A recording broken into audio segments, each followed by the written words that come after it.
শেখ হাসিনার সরাসরি নির্দেশনা, আবার কখনো কখনো তার নিরাপত্তা উপদেষ্টা তারিক আহমেদ সিদ্দিকের নির্দেশনায় সরকার যাদেরকে হুমকি মনে করত তাদেরকে ধরে এনে রাখা হতো আয়নাঘরে। কেউ কেউ মারাও গেছেন এই আয়নাঘরে। 2015 সালের অক্টোবর থেকে 2024 সালের আগস্ট পর্যন্ত ডিজিএফআই এর নিয়ন্ত্রণাধীন জয়েন্ট ইন্টারোগেশন সেলে গুম করে রাখার মামলায় রোববার হাজির করা হয় সংস্থাটির সাবেক 3 পরিচালককে। পরে শেখ হাসিনা, তারিক সিদ্দিক, ডিজিএফআই এর সাবেক 5 মহাপরিচালক, 3 পরিচালক সহ 13 জনের বিরুদ্ধে আনুষ্ঠানিক অভিযোগ গঠনের শুনানি শেষ করে রাষ্ট্রপক্ষ। এ সময় চিফ প্রসিকিউটর ট্রাইব্যুনালকে জানান, শেখ হাসিনার আমলের গুমের সব অপারেশনের দায়িত্ব পালন করতেন অবসরপ্রাপ্ত লেফটেন্যান্ট কর্নেল মুকসুরুল হক। অবসরে গিয়েও দায়িত্ব পালন করেছেন তিনি।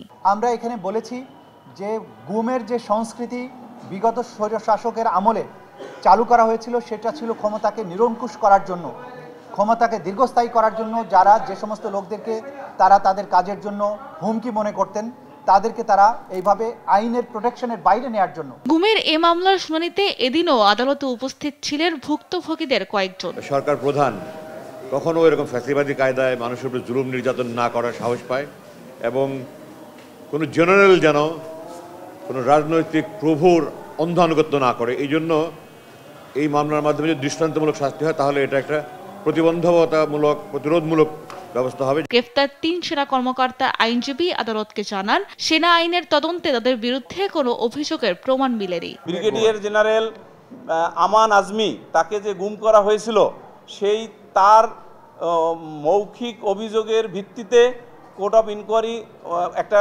ইনকোয়ারি করেন, এবং আর্মির উচ্চপদস্থ একজন লেফটেন্যান্ট জেনারেলের নেতৃত্বে 7 সদস্য বিশিষ্ট তদন্ত আদালত বলা হয় আর্মি অ্যাক্ট অনুসারে, এবং সেই তদন্ত আদালতে mister Azmi has also given his statement. এদিকে ট্রাইব্যুনাল 2-এ কুষ্টিয়ার 6 জনকে হত্যায় মানবতা বিরোধী অপরাধের মামলায় হাসানুল হক ইনুর বিরুদ্ধে 3য় দিনের সাক্ষ্য গ্রহণ অনুষ্ঠিত হয়েছে।